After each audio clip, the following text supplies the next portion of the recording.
Hey everyone, it is Jess from the Kidney RD. I'm coming in here today to talk specifically about polycystic kidney disease.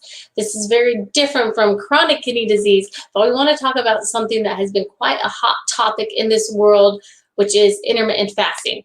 Ketogenic diet, also hot topic, but today we just want to talk about intermittent fasting and what that is related to as far as PKD. That is going to be our theme this whole week, is we're going to clarify a lot of the myths and talk about the science behind it. So, number one thing, what is intermittent fasting? If you have heard about this, intermittent fasting is where you have a timed eating pattern.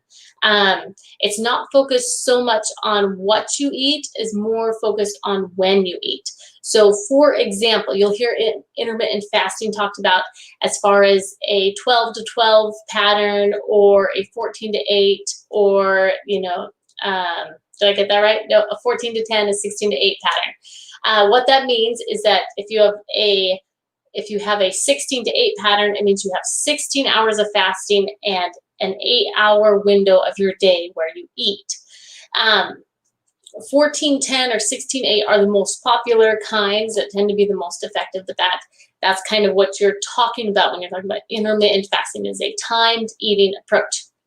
Now, intermittent fasting has been touted to have many health benefits for many populations, giving the concept behind it is that when you give your body a chance to rest, that it allows your cells to be able to become more metabolically stable, more or less.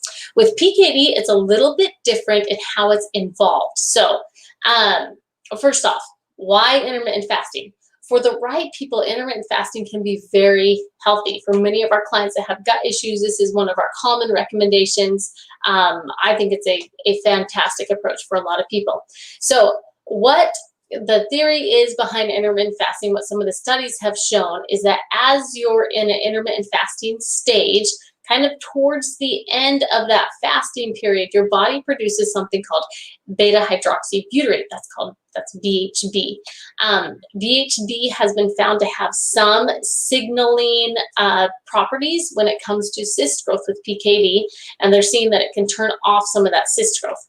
Now, there are definitely some questions around this still. A lot of the research has been done in rat models, not with humans, but there's questions about what's the ideal amount of time, and is the amount of BHB produced really enough for someone with PKD to turn off the cyst growth. So there's a lot of questions still around it. However, it is a strategy that we employ for many of our clients with PKD if they don't want to move towards a ketogenic diet approach. We generally will start with a 14-10 pattern. That's very sustainable for a lot of people that move to 16-8. Okay. So again, intermittent fasting, we are specifically looking at this for PKD because we want to see how it will modify and help cyst growth. I'm going to drop in the link below an article that I wrote about this that goes more into the science and has a lot of the references behind it that can be helpful for those that are looking at this as a strategy for helping with their PKD. One thing that's really important for you to know is that intermittent fasting is not a one and done. That's the only thing you can do to help PKD.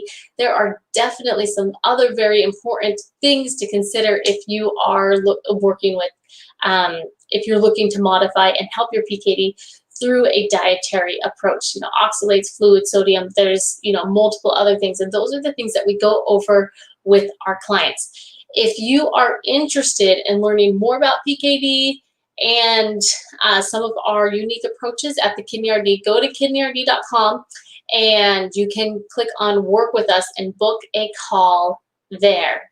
And we would love to talk with you. The first call is free. We just talk through your kind of what's going on with you, what you're looking for, and then some strategies that you can implement and what that would look like working with us.